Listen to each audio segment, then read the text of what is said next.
세상을 살면서 이런 말을 하지 말아야 되는데 이런 말을 사용해서 참 안타까울 때가 있습니다. 그런 말이 뭐냐면 하려고 했는데, 할 수 있었는데, 해야만 했었는데, 이런 말이죠. 결국은 뭐죠? 하려고 했는데 못했다라는 거죠. 할 수 있었는데 하지 않았다라는 거죠. 그런 것을 후회라고 합니다. 왜 후회가 오느냐? 포기했기 때문에 이 후회가 이렇게 오는 거예요.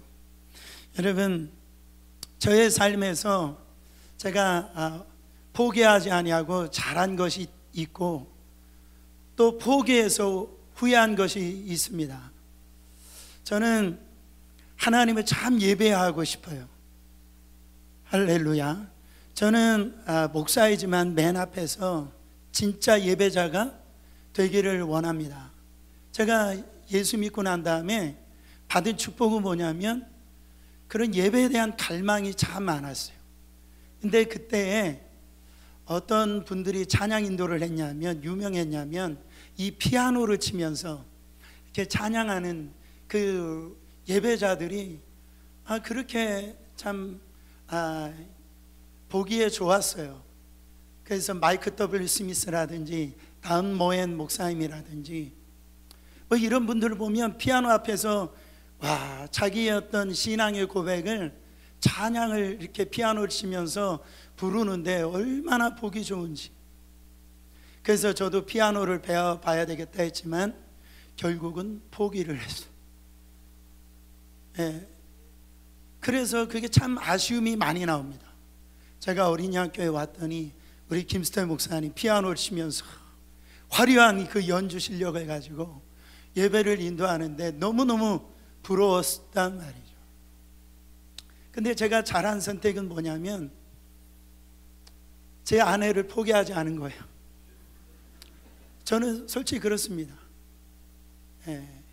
그냥 죽기 살기로 쫓아다녔어요. 그래서 그나마 이런 목사가 제가 됐다라고 생각을 합니다. 여러분은 어떠세요?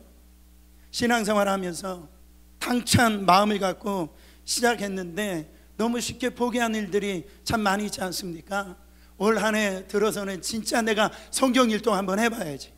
목사님이 저렇게 강조를 하시는데 내가 이렇게 죽을 수는 없지. 그래도 일독이라도 한번 해봐야지. 마음 먹고 창세기 들어갑니다. 괜찮아요. 출애굽기 들어갑니다. 읽을만 해요. 근데 레위기에서 왜 사람 이름이 그렇게 많이 나오는지, 무슨 제사법이 이렇게 많이 나오는지, 나는 구약은 안 맞는가 봐. 그래가지고 신약으로 딱 들어갔더니 마태복음 했더니 또 족보가 나오는 거예요. 그래서 포기하고, 그래서 아이들이 뭐 성경 말씀 혹시 물어볼까 봐 그냥 긴장하고.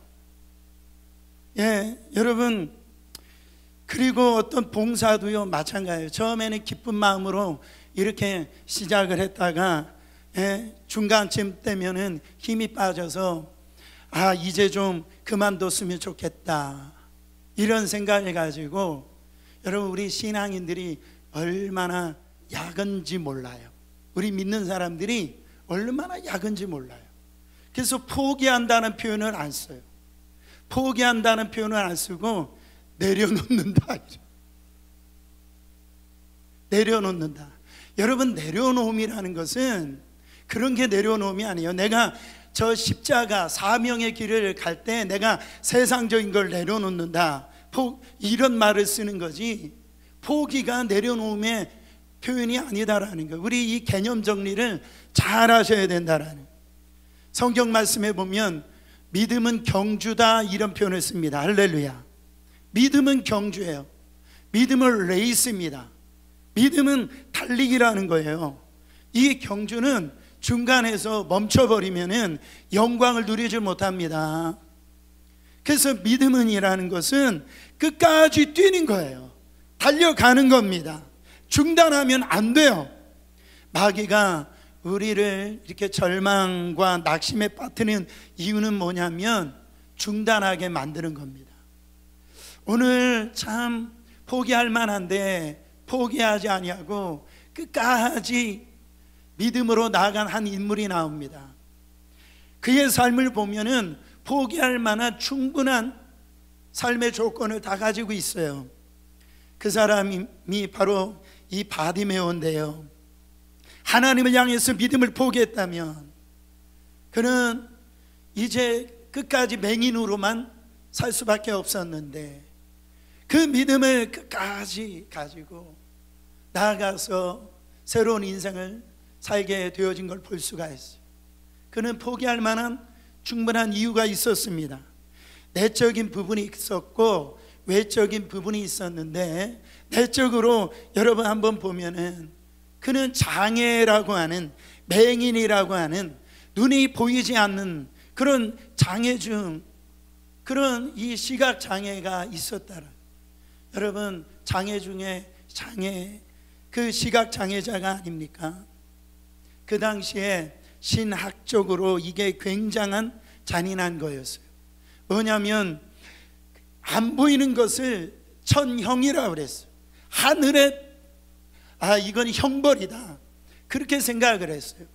그래서 요한복음에 나오잖아요. 맹인이 향해서 그렇게 물어보잖아요. 저거 누구 때문에 저렇게 맹인 됐습니까? 부모의 죄입니까? 아니면 자기 자신의 죄입니까? 아니다. 우리 예수님이 뭐라고 말씀하십니까? 이건 부모의 죄도 아니고 자기의 죄도 아니고 하나님의 영광을 위해서. 여러분, 그런 어떤 몸에 다른 사람보다 장애가 있다라고 하는 거, 그 자기의 어떤 장애가 죄 때문에 그런 게 아니다라는. 그러나 그 당시에는 맹인 자체도 힘든데 주위의 시선이 네가 죄를 지었기 때문에 그런 인생으로 태어났지. 여러분, 오해라고 하면 이보다 큰 오해가 어디 있습니까? 살만하겠냐 말이죠. 만날 때마다 너 죄 져서 그런 거야, 이런 내 가정이 이렇게 된 거 너 죄 때문에 그래, 너 몸이 아픈 거 너 죄 때문에 그래. 몸이 아픈 것도 힘들고 가정이 힘든 것도 힘든데 그런 말을 듣는다라고 생각해 보세요. 그리고 이 시력도 중간에 시력을 잃은 것 같아요. 우리가 그것을 어떻게 알 수 있죠? 예수님이 내가 뭘 해주길 원하느냐? 그랬을 때 이 바디메오가 다시 보기를 원합니다. 그러니까 그 표현을 보면은 태어날 때는 정상의 시력을 갖고 태어났는데 중간에 무슨 이유였는지 모르지만, 어떤 질병이 와서 그랬는지 모르지만 시력을 잃어버린 거예요. 여러분, 뭐든지 줬다가 뺏어버리면 원망합니다. 불평해요. 그는 그렇게 삶에 있어서 포기할 만한 그런 충분한 그 조건이 있었는데 포기하지 않잖아요. 그래도 주님 앞에 나오잖아요. 할렐루야. 이름을 주목해 보세요. 바디메오예요. 성경에서 바라고 하는 것은 아들이라는 얘기입니다. 디메오라는 얘기는 바로 영광스럽다, 영예롭다, 그런 말이죠. 만약에 그가 태어날 때부터 맹인으로 태어났다라 한다면 이런 놀라운, 이런 영광스러운 아들, 이런 이름을 지어주지 않았을 겁니다. 그러니까 이것을 볼 때에 그는 중간에 어떤 이유에서든지 모르지만은 정상적인 시력을 갖고 있다가 이런 맹인이 되어진 그런 사람이라는. 그러면 원망할 수 있고 불평할 수 있고, 내가 저런 하나님이라고 한다면, 나의 인생을 이렇게 만든 하나님이라면 나 하나님 안 믿을 거야, 포기할 만한 충분한 그런 조건을 가지고 있는 사람이라는 거예요. 여러분, 거기에다가 그 예수님 앞에 나가는 것 자체도 사실 장애가 많았습니다. 오늘 46절 47절 읽어보세요. 그들이 여리고에 이르렀을 때 예수께서 제자들과 허다한 무리와 함께 여리고에서 나가실 때 디메오의 아들인 맹인 거지 바디메오가 길가에 앉았다가, 47절, 나사렛 예수시란 말을 듣고 소리질러 이르되 다윗의 자손 예수여 나를 불쌍히 여기소서. 여러분, 지금 예수님 앞에 나갈 때 소리를 지릅니다. 근데 왜 소리를 질렀냐면 바로 갈릴리 나사렛 사람 예수다. 이 소리를 듣고 예수 앞에 나갑니다. 여러분, 이 나사렛 사람 예수라고 하는 이 표현은 존중과 어떤 거기에서 이 존경의 이 존칭이 아니에요. 나사렛이라고 하는 이 단어는 경멸, 어떻게 보면은 그 굉장히 그 나사렛이라고 하는 말은 굉장히 좋은 의미로 표현되어지는 표현이 아닙니다. 한마디로 촌놈이다, 그런 표현이에요. 그러니까 갈릴리 사람이면 우습게 생각하는 거예요. 요한복음 1장에 보면 빌립이 나다나엘에게 자기가 메시아를 만났다라고 그렇게 얘기합니다. 그랬더니 나다나엘이 빌립에게 어디 출신이냐 했더니 나사렛 출신이라는 거예요. 그러니까 뭐라고 표현합니까? 나사렛에서 무슨 선한 게 나오겠느냐, 그런 얘기가 나올 정도로 경멸과 그런 이 조롱의 단어가 나사렛 사람 예수라는 표현입니다. 그냥 나사렛 사람 예수에 불과하다면, 그리고 나사렛 선한 곳이 나올 수 없는 곳이라면 내가 그냥 돈이나 구걸하지, 이 나사렛 사람 이 불과한 사람이라면 여러분, 그는 예수님 앞에 나올 수 있는 그런 단어가 아니라는 거예요. 그러나 그는 포기하지 않아요. 사람들이 예수님을 향하여 하찮게 여기고 경멸하게 여기고 그렇게 조롱하는 그런 표현으로 그는 나사렛 예수라는 사람이야. 근데 그런 불과하다라는 얘기를 할 때 이 소경 바디메오는 뭐라고 얘기합니까? 다윗의 자손 예수여 말. 여러분, 이 고백은 놀라운 고백입니다. 왜냐하면 구약에서 메시아가 올 텐데 누구의 자손으로 온다고 그랬어요? 다윗의 자손 예수여라고, 그 자손을 통해서 온다라고 그랬어요. 그러니까 이 바디메오는 어떤 신앙을 갖고 있어요? 바로 다윗의 자손 예수여, 이 표현은 당신은 하나님의 자녀입니다, 자손입니다, 바로 메시아이십니다, 당신은 하나님이십니다. 그런 할 수 없는 그런 고백이 그의 입에서 튀어나온 거예요. 예수를 메시아로 지금 고백하고 있는 겁니다.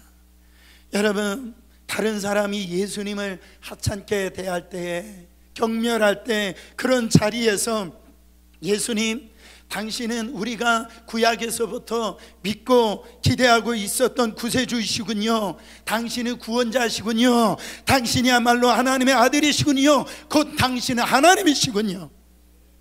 할렐루야. 이 고백이 그 자리에서 있었다라는 거죠. 저는 이것을 믿음의 군계 일학이다. 다른 사람들은 다 댓글 가운데 있는데 거기서 학처럼, 그런 자리에서 학과처럼 아주 고귀하게 그렇게 이 날갯짓을 하고 있는 학이다. 저는 그렇게 표현합니다. 여러분, 우리가 가끔 세상을 살아갈 때 그런 사람들을 만나잖아요. 하나님에 대해서 그냥 하찮게 대하는 사람, 예수님에 대해서 그렇게 정말 대수롭지 않게 여기는 사람. 교회? 너 아직도 교회 다녀? 거칠게 말하는 사람이 있죠. 그래서 그런 사람 만났을 때에 혹시 그들하고 부딪히면 오히려 내가 더 힘들어질까봐, 더 어색해질까봐, 부딪히면 내가 손해볼까봐 바로 동의하는 건 아니지만 그 자리를 그냥 침묵하면서 조용히 지나갈 때 그럴 순간이 있잖아요. 근데 이 바디메오는 우리에게 지금 도전을 줍니다. 지금 다른 사람들이 예수님을 하찮게 여기는 자리에서, 예수님을 경멸하게 하는 자리에서 지금 이 우리에게 믿음을, 지금 이 바디메오가 지금 우리에게 도전을 주는데 예수를 당당하게 증거하는 이 믿음. 여러분, 교회, 네가 아직도 교회 다니냐? 너 신문도 못 봤어? 그 뉴스를 듣고도 교회를 다녀? 여전히 그런 경멸의 얘기를 들 때 그때야말로 예수님은 하나님이시다라는 거예요. 예수님은 구원자시라는 거예요. 나는 예수 그리스도가 나의 유일한 소망이라는 거예요. 그런 외치는 자리가 되어야 된다라는 거죠. 여러분, 우리 예수님은 우리에게 그런 대접을 받을 만한 충분한 분이시라는 거예요. 여러분, 예수님 어떻게 대접하고 계십니까? 왜 예수님을 당당하게 고백을 못해요? 내가 왜 예수 만난 사람이라는 것을 떳떳하게 보여주질 못하냐 말이에요. 그냥 예수님을 믿는다라고 하는 것을 다른 사람에게 안 들키려고 그냥 쭈삣쭈삣 하는 거예요. 우리 예수님은 그런 대접을 받을 만한 분이 아니시라는 거죠. 바디메오는요, 다른 사람이 지금 자기는 거지예요. 지금 눈이 멀었어요. 다른 사람들한테 볼 때는 정말로 실패의 자리입니다. 그 자리에서 다른 사람들이 다 예수를 경멸의 대상으로 볼 때 군계이라, 믿음의 군계이라, 그는 살아계신 하나님의 아들이라는 거예요. 다윗의 자손이라는 거예요. 나는 그것을 갖다 당당하게 고백하고 있다라는 거예요. 바디메오가 여러분 지금 또 뭐라고 고백을 합니까? 그 예수님이 들으라고 뭐라고 고백을 해요? 나를 불쌍히 여겨 주시옵소서, 나를 긍휼히 여겨 주시옵소서. 그렇게 고백을 합니다. 이 표현이 뭡니까? 나는 무기력하다라는 거예요. 나는 무력하다라는 거죠. 나의 가난한 마음을 인정하지 아니하면 그런 고백을 할 수 없는 이런 이 고백입니다. 하나님, 나를 불쌍히 여겨주세요. 나를 긍휼히 여겨주세요. 내가 할 수 있는 건 아무것도 할 수 없어요. 그 신음 같은 기도, 우리가 힘들고 어려울 때 정말로 이 기도가 처져서 나오지 않을 때, 그때 외마디 소리 나오잖아요. 아버지, 주여. 여러분, 그 신음 같은 기도에 이 숨겨져 있는 그 주님을 향한 믿음의 고백이라는 거죠. 그 고백이 뭡니까? 다윗의 자손 예수여, 나의 구원자시여, 제발 나를 불쌍히 여겨주세요. 나를 긍휼히 여겨주세요. 내가 나를 도와줄 수 없어요. 내가 나를 위하여 할 수 있는 것이 아무것도 없어요. 당신이 나를 도와주시지 아니하면 나는 할 수 있는 게 아무것도 없어요. 나는 그런 인생입니다. 그렇게 여러분 구하는 거, 하나님께서 정말 그 믿음을 보기 원하시네요. 저는요, 토요일날 밤이 되면 여러 가지 스트레스가 옵니다. 그때 자기 전에 설교 준비가 다 끝나고 잠자기 전에 저는 종종 그런 고백을 합니다. 하나님, 내가 할 수 있는 게 아무것도 없어요. 이제 그 다음날 우리 성도들이 이런 모습, 저런 상처, 저런 아픔을 가지고 교회에 이렇게 와서 이 부족한 종의 말씀을 들을 텐데, 믿음으로 저들을 살게 할 수 있도록, 일어날 수 있도록 주여 나를 좀 불쌍히 여겨주세요. 도와주세요. 그 기도가 우리를, 저를 바로 세워주시더라. 주님, 저는요 한쪽 귀가 잘 안 들려요. 그래서 말씀 전할 때, 오늘 때는 이렇게 큰 소리로 전할 때 그것이 저에게 연약함입니다. 주님, 저를 긍휼히 여겨주세요. 우리 성도들 하나님 만나주시기를 원하십니다. 여러분, 이 연약한 자의 기도 아시나요? 혹시 여러분 가운데 그런 자리에 내려가 보신 분들이 있지 않습니까? 오늘 그런 마음으로 이 자리에 오신 분들 없습니까? 주님, 저 아무것도 할 수 없어요. 제가요 너무 무기력합니다. 무력합니다. 주님이 나를 불쌍히 여겨주시지 아니하면 저는 아무 데로 갈 데가 없어요. 여러분, 그런 자리, 그런 마음의 이 기도가 주님의 능력을 덧입는 자리라는 거예요. 오늘 말씀에 보면 외적인 장애가 있습니다. 바디메오가 이 간절한 믿음으로 고백하고 주님을 향해 간절히 도움을 구하는데 사람들이 그들에게 말하기 시작합니다. 조용히 하라는 거예요. 시끄럽게 하지 말라라는 거예요. 떠들지 말라라는 거예요. 무슨 얘기입니까? 너 같은 하찮은 그 존재가 예수 앞에 감히 떠들어, 이런 얘기일 수도 있고, 뭐 나사렛 사람 예수를 다윗의 자손이라고? 시끄러, 말도 안 되는 소리야. 그런 얘기 함부로 하는 거 아니야. 그렇게 외치는 수도 있고, 너는 소경이잖아, 너는 저주받은 인생이잖아, 너는 도와달라고 그런 외쳐봐야 소용이 없어, 그냥 살다가 그렇게 살다가 가는 거야. 그런 표현일 수도 있어요. 또한 포기해야 될 이유가 가장 힘든 이 부분이죠. 그 이유가 뭡니까? 나는 역시 소원이 없구나, 나는 진짜 이렇게 저주받은 인생이 이 하나님 앞에 은혜를 받을 수가 정말 있다라는 것은 말도 안 되지, 이런 생각을 갖게 되어줄 수 있다라는. 왜 그래요? 예수님 저를 불쌍히 여주세요, 긍휼히 여주세요 외치는데 예수님이 눈길을 한 번도 안 주시는 거예요. 예수님이 죄인들의 친구라고 그러시는데, 나 같은 저주받은 인생은 예수님이 돌아보지도 않으시는구나, 이렇게 생각할 수 있는 상황이라는 거죠. 사랑하는 성도 여러분, 믿음의 역사가 나타나기 전에 반드시 이 장애물이 언제나 등장합니다. 지금요, 바디메오가 믿음은 역사가 나타난다라고 얘기해 주는 사람 한 사람도 없었어요. 다 안 된다라고 얘기하고, 조용히 하라고 얘기하고, 너희 인생 그렇게 살다가 죽는다라고 얘기하고, 아무리 해봐야 소용이 없다라고 그렇게 옆에서 얘기를 해요. 믿음은 그러나 낙심하는 그 소리 앞에서 그 열매로 자라나는 거예요. 사랑하는 성도는 믿으시기를 예수 그리스도의 이름으로 축원합니다. 어떻게 낙심하는 자리에서 믿음의 열매를 맺게 되어지느냐? 믿음의 길을 바로 멈추지 않고 계속해서 믿음을 붙들고 나아갈 때에 믿음의 열매를 따먹게 되어지는 거예요. 사람 소리 듣고, 바로 내 마음의 소리를 듣고 포기하면은 절대로 예수님을 못 만납니다. 믿음의 열매를 따먹지는 못해요. 한 번 안 된다라고 포기하면 안 됩니다. 무슨 예수님이 동전 자판기도 아니잖아요. 내가 동전을 넣었다라고 해서 바로 무슨 거기에서 응답이 나오는 게 아니잖아요.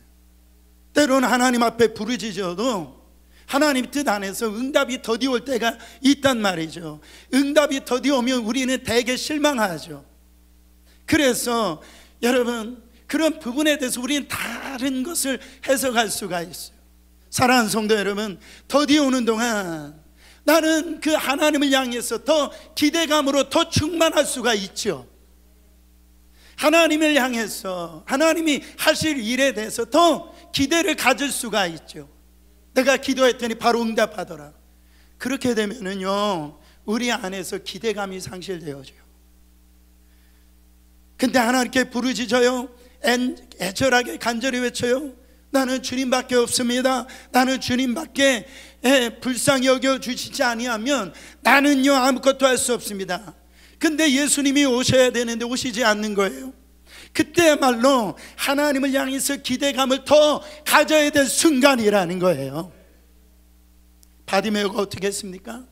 성경에 보니까 포기할 만한 기대감이 없을 만한 그때 성경은 이 분명하게 이 바디메오가 어떻게 했다라고 기록합니다. 따라합니다. 더욱 소리 질러, 더욱 소리 질러. 그는 눈이 보이지 않았기 때문에 정확하게 예수님이 어디 계신지 알지 못했을 거예요. 여기가 예수님이 계셨을까? 저기 예수님이 있을까? 더욱더 소리를 지릅니다. 예수님이 그 응답이 없으니까. 저도 어느 때 이 강대상에서 기도할 때 이렇게 보면 처음에 기도 시작할 때는 똑바로 보고 이렇게 기도를 했는데 너무 간절하게 기도하다 보니까 그냥 다른 데를 바라보고 있을 때 조금 당황스럽더라고요. 여러분, 바디메오는요 지금요 사람들의 시선을 의식하지 않는, 다른 사람이 자기를 어떻게 보든지, 자기를 갖다 무식하게 보든지, 교양 없게 보이든지, 뭐 다른 사람 멍청하게 나를 보든지 다른 사람 눈에 내가 어떻게 비춰지느냐가 지금 이 바디메오는 그것이 중요한 게 아니다라는 거예요. 예수님을 만나는 게 중요해요. 예수님의 이 손길을 경험하는 게 중요한 거예요. 여러분, 포기하지 않는 거예요. 저는요, 이 중단하지 않고 포기하지 않는 거에 대해서 묵상하고 있는데 하나의 이 이야기를 들었어요. 그 이야기가 누구냐면 나영석 PD라고 하는 그 한국의 유명한 PD가 있잖아요. 모르는 얼굴 하지 마세요. 1박 2일 뭐 이런 여러분하고 친숙하게 보는 프로그램을 이렇게 만든 그 PD가 있는데 그 사람에게 당신에게 가장 영향력을 끼친 인물이 누굽니까? 이렇게 물어보니까 강호동이래요. 강호동. 저는 그 말을 듣는데 의외였습니다. 왜 강호동일까? 그래서 그 물어봐요. 왜 강호동이냐고 물어봤더니 사실 이 나영석 PD가 강호동을 처음 만났을 때에 마음에 들지 편하지 않았더라. 얼굴 자체가 산적처럼 생겼고 다가가고 싶은 마음도 별로 없었대요. 말이 너무 많고. 근데 우연의 일치인지는 모르지만 바로 처음 입사해가지고 일을 시작하는데 이 강호동하고 일을 하게 되었대요. 그래서 1박 2일도 하고 끊어질만 하면 또 다른 프로그램 하게 돼요. 끊어질만 하면 또 이어지고. 근데 어느 순간에 한동안 일을 같이 못했답니다. 근데 얼마 보니까 이 강호동 씨가 어떤 방송에서 MC를 하고 있더래요. 근데 나영석 PD가 보니까 그 몸을 보니까 머리부터 발끝까지 노란 어떤 옷을 입고 코끼리 코하고 뱅뱅 돌고 있더라는 거예요. 그러니까 꽤 경력이 있는데 인정을 그렇게 많이 받았는데도 불구하고 초보자가처럼 그러면서 그가 이런 생각을 했대요. 이전에 이 강호동이 씨름 선수였잖아요. 씨름 선수가 연예계로 들어올 때 얼마나 힘들겠습니까? 그렇죠. 처음에 씨름 선수가 연예계에 들어왔을 때 얼마나 사람들이 경멸의 눈초리로 네가 해봤자 얼마나 할 거냐 그런 얘기를 들었을 거 아니겠냐 말이죠. 근데 이 강호동이 여러분 바로 이 아이템이 떨어지니까 노란 분장을 하고 코끼리 코하고선 그냥 돌고 있는 거예요. 그렇게 열심히 하더라는 거예요. 그래서 여전히 최고의 MC가 있더라는 거죠. 그래서 이 나영석 PD가 마지막 한 말이 저에게 감동을 줬어요. 그가 뭐라고 얘기했냐면 그때까지만 해도 이 PD가 생각할 때 대단한 사람이 대단한 사람인 줄 알았대요. 근데 자기가 보니까 오래 한 사람이 대단하더라는 거예요. 포기하지 아니하고 그 길을 꾸준히 간 사람이 대단하더라는 거예요. 저는요 그 말을 인정합니다. 저는 목회하면서 가장 대단한 분들이 은퇴하신 목사님이에요. 정말입니다. 여러분 목회할 때 얼마나 어려운 일이 많은지 몰라요. 어떤 위기가 얼마나 많은지 몰라요. 내려놓고 싶을 때가 목사님들 다 있어요. 없는 분 없어요. 다 있어요. 근데 어찌됐든지 그 길을 포기하지 아니하고 끝까지 다 마치고 은퇴하신 목사님들 대단하신 거예요. 사랑하는 성도 여러분, 믿음도 똑같습니다. 믿음의 강호동이 되려면 여러분 포기하지 않고 쭉 가면 되는 거예요. 멈추지 말고 계속 가라는 거예요. 오래 한 사람, 끝까지 가는 사람, 그 사람이 믿음의 열매를 따먹게 되어집니다. 저는 성경에서 이런 사람이 누구냐고 하면은 저는 야곱이라고 단언하게 얘기할 수 있어요. 그는 이제 자기가 가지고 있는 모든 것을 다 떠나버리고 약복한 강가에서 뭐라고 기도합니까? 당신이 나를 축복하지 아니하면 나는 당신과 이 씨름하는 이 씨름을 나는 멈출 수 없다라는 거예요. 그래서 이 환도표가 이 부러지기를 당하면서까지도 장애인이 되면서까지 이거를 놓지 않는 겁니다. 포기하지 않잖아요. 결국 뭐라고 하나님께서 그 축복을 주시면 이제 너는 야곱이라 하지 말고 이스라엘이라. 믿음의 영적 거장으로 하나님께서 세워주신 걸 볼 수가 있습니다. 여러분, 포기하지 마세요. 목사님, 내가 노력해봤는데 안 돼요. 시도해봤는데 안 돼요. 그냥 우리 가정은 그 모양 그렇던데요. 여러분, 진짜 해보셨냐 말이죠. 진짜 해보셨냐 말이죠. 성경에 뭐라고 얘기합니까? 구하라, 찾으라, 두드리라.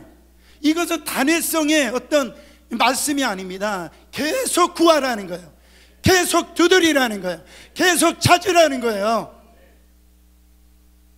포기하지 말고, 그게 분명 하나님의 뜻이면, 그것이 분명 하나님께서 주신 음성이면 끝까지 믿음으로 나아가라는 거예요. 여러분, 그 자리에 예수님의 도움이 필요 안 한 사람들이 몇 명이나 있을까요? 바디메오, 거기에 있는 그 수많은 군중들이 예수님을 찾아왔다라고 그랬어요. 근데 거기에 바디메오만 시각장애인이었을까요? 거기에 다른 질병이 없는 사람들이 없었을까요? 그러나 거기에서 치유받고 구원을 받은 자는 바디메오 한 사람이란 똑같은 예배를 드립니다. 이 자리에 앉아 있어요. 근데 어떤 사람은 주님을 만나는 사람이 있는가 하면 어떤 사람은 주님을 못 만나요. 여러분, 제가 가만히 보면은 왜 그러냐면은 정말로 하나님을 향해서 내 마음의 중심을 들이지 못한다라는 거예요. 다음에도 기회가 있겠지. 다른 데서 도움을 얻을 수 있겠지. 그냥 고침 받으면 말고, 고침 받으면 좋고 아니면 말고, 그런 태도를 가지고 나니까 예수님을 정말 신뢰해야 되는데, 그러니까 역사가 일어나지 않는 거예요. 근데 바디메오만큼은 어떤 믿음을 갖고 있느냐? 예수님만 하실 수 있는 믿음을 가지고 있는 거예요. 진짜 빚져야 본전 전도로 그렇게 생각하고 신앙생활 하지 마세요. 바디메오는 방해 요인이 발생했지만 물러가지 않습니다. 나는 알아, 주님은 마침내 나를 도와주실 거야. 그분은 나를 만나 주실 거야. 더욱더 소리 질러. 단 한 번의 기도에 내 상황이 달라지지 않을지라도, 그에 대해서 하나님의 응답을 경험하지 못할지라도 그 기도를 하나님 앞에 돌릴 때, 그때 놀라운 일이 일어납니다. 예수님의 발길이 바디메오 앞에 멈추게 되어져 있다라는 거예요. 49절 50절 말씀 읽어보세요. 예수께서 머물러 서서 그를 부르라 하시니 그들이 그 맹인을 부르며 이르되 안심하고 일어나라. 그가 너를 부르신 다음에 맹인이 겉옷을 내버리고 뛰어 일어나 예수께 나오거늘 이제 안심해라. 예수님이 너를 오라고 한다. 그때 맹인의 자세를 보세요. 바디메오가 어떻게 합니까? 겉옷을 벗어버리고 뛰어 일어나 예수께 나오거늘. 여러분, 그때 이 눈이 떠져 있는 상태였어요? 아니었어요? 눈이 그대로 맹인의 상태로 그대로 있었다고요. 근데 옷을 벗어버렸다라고 그랬어요. 옷을 벗었다는 표현이 뭡니까? 자기를 거추장스럽게 여기는 거, 그를 내어 버렸다라는 거죠. 또 한편이 뭡니까? 이 거린들은 이 겉옷을 자기의 그 덮는 이불로 사용했어요. 마지막 재산이에요. 자기가 의지하는 거예요. 그것을 이제 내어 던져버리고 누구 앞에 나갔다? 예수님 앞에 나갔다라는 거죠. 저는요, 성도들의 이렇게 삶을 봐요. 왜 예수님을 뜨겁게 못 만날까? 왜 예수님을 왜 좀 더 깊게 들어오지 못할까? 왜 여러 가지의 삶에 있어서 예수님을 만나야 돼 왜 못 만날까? 가만히 보면은요, 그를 메고 있는 게 있어요. 붙들고 있는 사슬들이 있는 거예요. 그래서 히브리서 기자가 뭐라고 얘기합니까? 히브리서 12장 1절에 모든 무거운 것과 얽매이기 쉬운 죄를 벗어버리고 인내로서 우리 앞에 당한 경주를 경주하며 믿음의 주요 또 온전케 하신 예수를 바라보자. 어떤 사람은 그 정도 정말 물질이 있으면 되는 물질의 사슬에 그냥 매여가지고, 어떤 사람은 명예의 사슬에 매여가지고, 어떤 사람은 이성의 멍에 매가지고요. 어떤 사람은 자기가 교만합니다. 자기 위가 너무나 강해요. 어떤 사람은 굉장히 게을러요. 그런 어떤 이 사슬이 이렇게 장애가 된다라는 거죠. 성경에서는 그것을 벗어버리는 사람만이 바로 예수님께 달려갈 수 있고, 벗어버리는 사람만이 믿음의 경주를 할 수 있다. 할렐루야. 도전하고 있어요. 그러면 이 사슬들을 어떻게 벗어버릴까요? 여러분, 오늘 바디메오가 어떻게 벗어버릴 수 있어요? 예수님을 바라봤기 때문에 그래요. 예수님을 바라봤어요. 어떻게 벗어버리냐? 예수님만 바라봐야 된다. 따라합니다. 예수님만 바라봐야 된다. 초대교회에 한 유명한 수도사가 있었는데, 그 한 청년이 수도사에게 와가지고 이런 질문을 했다라는, 선생님, 제가 어떻게 해야 이런 죄와 유혹으로부터 벗어나는 삶을 살 수 있겠습니까? 수도사가 얘기합니까? 너는 내가 하라는 대로 다 순종할 수 있느냐? 예, 저는 순종할 수 있습니다. 그때 이 수도사가 큰 이런 거기에 대야 같은 거에다 물을 가득 채워놓고선 이걸 가지고 네가 이 한 물을 한 방울도 흘리지 않고 저 성을 향해서 한 바퀴만 돌고 오면은 네가 죄와 이런 유혹으로부터 벗어나는 것을 내가 알려줄게. 만약에 너가 그 물을 떨어뜨린다면 뒤에서 한 군사가 같이 너를 따라가다가 너 등짝에 바로 채찍으로 너를 내려칠 것이다. 이 청년이 자기가 수도사가 되고 싶어서 이제 그대로 거기에서 이제 물을 안 떨어뜨리려고 그렇게 이제 성을 들어갔는데, 성이 너무 화려한, 너무 눈이 휘둥거지는 거예요. 볼거리가 너무너무 많은 거예요. 이곳 기웃거리다 저곳 기울이다가 물이 흘러 넘친단 말이죠. 그때 뒤에서 따라오던 이 군사가 군인 한 명이 따라오면서 채찍을 등에 사정없이 때려버립니다. 그러니까 물이 막 다 쏟아져 버린 거예요. 그래서 터덜터덜 이제 다시 돌아와서 수도사에게 제가 물을 다 쏟았다고, 내가 다시 한 번 더 기회를 주길 원하느냐, 한 번만 기회를 주세요.